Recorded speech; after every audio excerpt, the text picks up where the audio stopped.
naatay massage bed. Kani nga massage bed kay dili na siya ordinary, kay adjustable ni siya. Pwede mo saka ang height sa bed o pwede sad siya manaog. So automatic kaayo ni siya na alang kay tamakan para mo saka or naog. Pwede ni siya sa mga spa or sa mga kanang mag-therapy or sa mga clinic.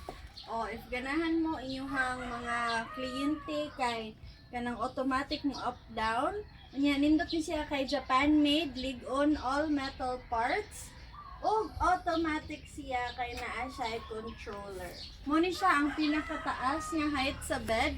So kuan kayo ni siya very nindot if naamo yun na consultation, spa,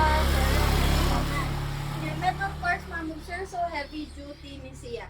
If imo pud i-down mamug sir, tamak nang gihapon ka na dito sa kilid ato ang tamakanan.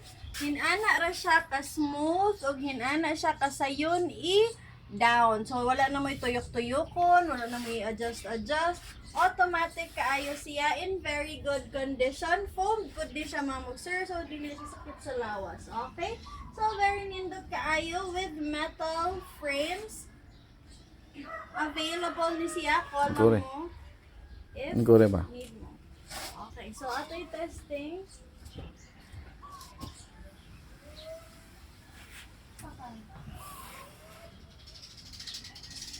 Mo ni siya ang kuan sa bed. So maka-igo ni siya bisan unsa nga weight kay para jud ni siya hinani nga gamit. Okay?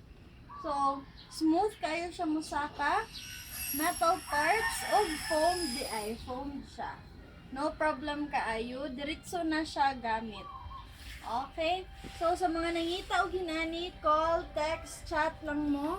Kay available kaayo ni karon bago lang ni siyang abot nga unit, Japan made and in very good condition. Okay, very good condition and heavy duty. Okay, heavy duty, very good condition, automatic metal parts. O unsa pa man ninyong gipangita.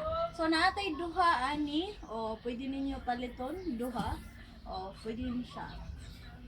Ano siya? Okay, call or text lang sa ato ang number sa post. Available ni siya now.